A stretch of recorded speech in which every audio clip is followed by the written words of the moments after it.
ലേവ്യർ 20:1 മുതൽ 27 വരെയുള്ള വാക്യങ്ങൾ.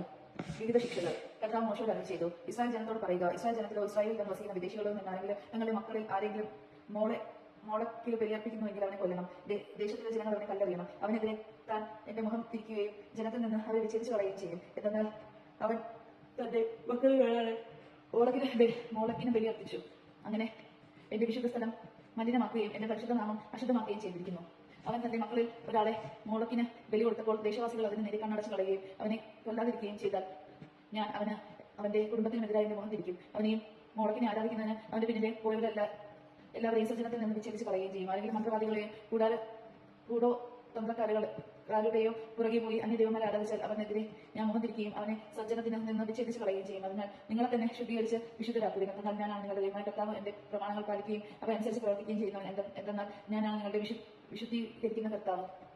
പിതാവിനെ മാതാവിനെ ശപിക്കുന്നതിനെ വിധിക്കണം. പിതാവിനെ മാതാവിനെ ശപിച്ചതിനാൽ അവന്റെ രക്തം അവന്റെ മേൽ തന്നെ പതിക്കട്ടെ. ഒരുവൻ അവന്റെ ഭാര്യയുമായി വ്യഭിചാരം ചെയ്താൽ അവനെ അവർക്ക് മരണശിക്ഷ അനുഭവിക്കണം. പിതാവിന്റെ ഭാര്യയോടുകൂടി ക്ഷയിക്കുന്നവൻ പിതാവിന്റെ തന്നെ നഗ്നത അന്യാവർത്തമാക്കിയിരിക്കുന്നു. രണ്ടുപേർക്കും വധശിക്ഷ നൽകണം. അവരുടെ രക്തം അവരുടെ മേലായിരിക്കട്ടെ. ഒരാൾ തന്റെ മക്കൾ ഒന്നിച്ച് ക്ഷയിച്ചാൽ ഇരുവരും വിധിക്കപ്പെടണം. അവർ ഹീനകൃത്യം ചെയ്തിരിക്കുന്നു. അവരുടെ രക്തം അവരുടെ മേലായിരിക്കട്ടെ. ഒരുവൻ സ്ത്രീയോട് കൂടെ എന്നപോലെ പുരുഷന്മാരോടുകൂടി ക്ഷയിച്ചാൽ ഇരുവരും ഹീനമായി പ്രവർത്തിക്കുകയാണ് ചെയ്യുന്നത്.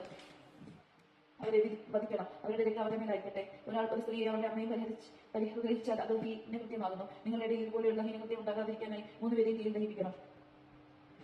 മൃഗത്തോടുകൂടെ ശയിക്കുന്നവനെ വിധിക്കണം. മൃഗത്തെയും കൊല്ലണം. ഒരു സ്ത്രീ ഏതെങ്കിലും മൃഗത്തെ സമീപിച്ച് അതിന്റെ കൂടെ ശയിച്ചാൽ അവരുടെ ഈ മൃഗത്തിനെ നിങ്ങൾ വധിക്കണം. അവർ മരണശിക്ഷ അനുഭവിക്കണം. അവരുടെ രക്തം അവരുടെ മേലായിരിക്കട്ടെ. തന്റെ പിതാവിൽ നിന്നോ മാതാവിൽ നിന്നോ ജനിച്ച സഹോദരി ഒരുവൻ പരിഹരിക്കുകയോ അവർ പരസ്പരം തങ്ങളെ നഗ്നത കാണിക്കുകയോ ചെയ്യുന്നത് നീതിപുഷ്ടമാണ്. സജ്ജനത്തിന്റെ മുൻപിൽ വെച്ച് അവരെ വധിക്കണം. അവൻ തന്റെ സഹോദരിയുടെ നഗ്നത അന്യാവർത്തമാക്കിയിരിക്കുന്നു. അവൻ അതിന്റെ കുറ്റം വഹിക്കണം. ഒരുവൻ അവർത്തകാലത്ത് സ്ത്രീയോട് കൂടി ശയിക്കുകയും അവരുടെ നഗ്നത അവ്യക്തമാക്കുകയും ചെയ്താൽ അവൻ അവരുടെ സ്രാവം അനുവൃത്യമാക്കുന്നു.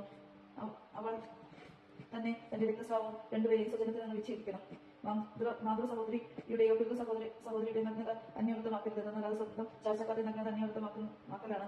അവർ തങ്ങളുടെ കുറ്റം വഹിക്കണം. ഋതുവിന്റെ ഭാര്യയുമായി ക്ഷയിക്കുന്ന പിതാവിന്റെ നഗ്നത അനാവൃത്യമാക്കുന്നു. അവരുടെ പാപം അവർ വഹിക്കണം. അവർ മക്കളില്ലാതെ മരിക്കണം. സഹോദര ഭാര്യയെ പരിഗ്രഹിക്കുന്നവർ അവിശുദ്ധമാണ്. അവൻ തന്റെ സഹോദരനെ തന്റെ നഗ്നതയാണ് അനാവൃത്തമാക്കുന്നത്. അവർക്ക് സന്താനങ്ങൾ ഉണ്ടാകരുത്.